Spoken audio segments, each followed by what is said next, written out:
Seychelles is a country rich in arts and culture. We're on Mahe Island to learn how artists make a living and get lessons on how you can turn your artistic hobby into a source of income.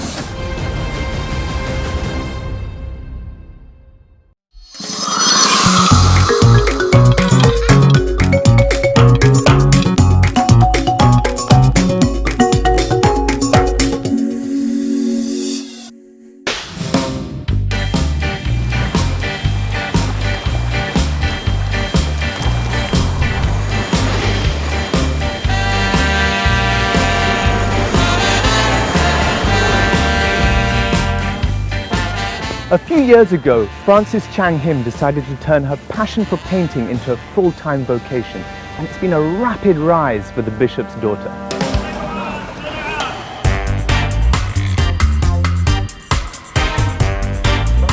Jackson, hi, pleased to meet you. You too, nice to see you today. Nice to see you. Welcome home, please come in. Oh, thank you. This is where I work.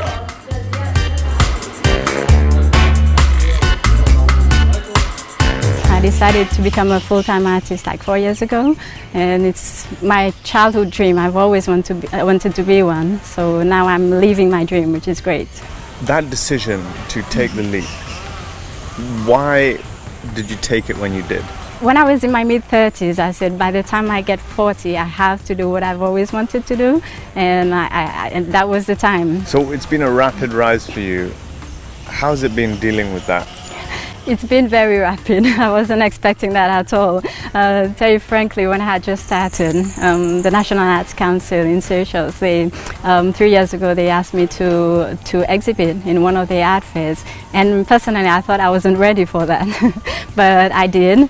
And then I got so many good feedback. And last year, I took part in the Seychelles Biennale, which is a big event for artists. And we had some people coming from overseas as well. I won a local prominent artist. Things took off from there. So I've been getting a few commissions this year, and it's been very, very positive. Can you tell us from your experience how that's been for you working with gallery owners and managers? You have to have a good relationship, you know, and of course you have to be reliable as well. You have to know how to present your work, and when they need it, you have to make sure it's there. Where do you see yourself moving from now? The next year, I would definitely like to have a solo exhibition. Yes, that's been my lifelong dream. And to get a solo exhibition, what sort of volume of work do you have to have? I've been told at least 35 pieces, so yes, minimum. So thank you so much. Thank you.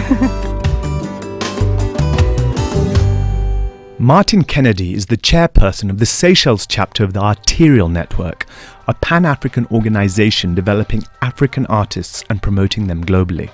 He is also the author of Art in the Seychelles, Then and Now. There's a lot of momentum across the arts in Seychelles. There are a lot of activists, people who are making things happen, and they're greedy to learn and to apply new techniques, use new media. The population of Seychelles is really rather modest, but in terms of what's going on here, it really is similar to the outcome from a much larger community of artists. There's a lot of effort being made to promote and encourage young artists, particularly young female artists. We have a situation here where if you look at the Seychelles Institute of Art and Design, where most of the training young artists are, we see now, I think, probably either gender equality or even a slight majority of girls and young women. Tourism delivers more in terms of revenue than anything else. I think that this country recognises that we have to provide lots of things for tourists to do other than relax on the beach or by the pool. Those are enjoyable things, but I think after a few days you might be ready to enjoy something with more of a cultural emphasis. My advice to young people is to really go for it, to not give up at the first hurdle or the first disappointment, not to settle for less. Read about art, look at as much art as you can from other countries, other times, other places, and really don't just copy that, but assimilate that.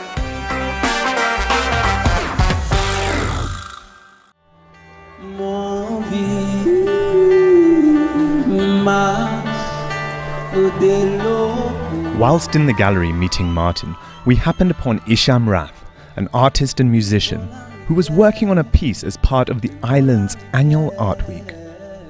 I've been drawing since little, and I think it just became a part of living, because I thought everybody knew how to draw, because I thought it was normal for everyone. You really need to focus on the right topics or subjects, and when I get the chance, I put it in the gallery. Maybe I put only 20 pieces, so I've sold around 18, so there's 2 left around.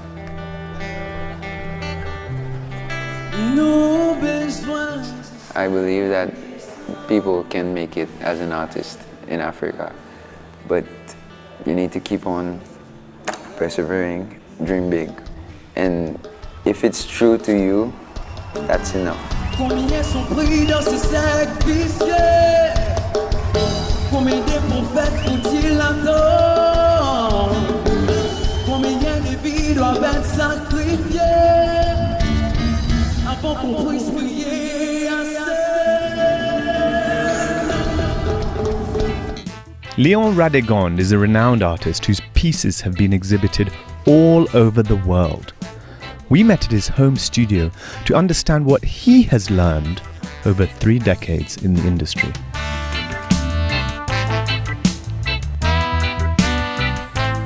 Last year, I had an exhibition that I had been working on it for at least 5 years. The arrangement with the owner of the gallery is that I work and make me have the money. To be honest, I don't find it difficult to live as an artist. When I wake up in the morning, I'm not worrying about how I'm going to make money. My main concern is to produce good work.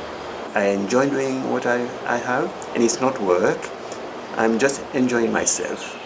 What would be your advice to young artists who are maybe a little bit wary about taking the leap, but clearly they've got some talent? What would you tell them? Do your art honestly, but do it from your soul. You have to persevere, and then things will happen eventually.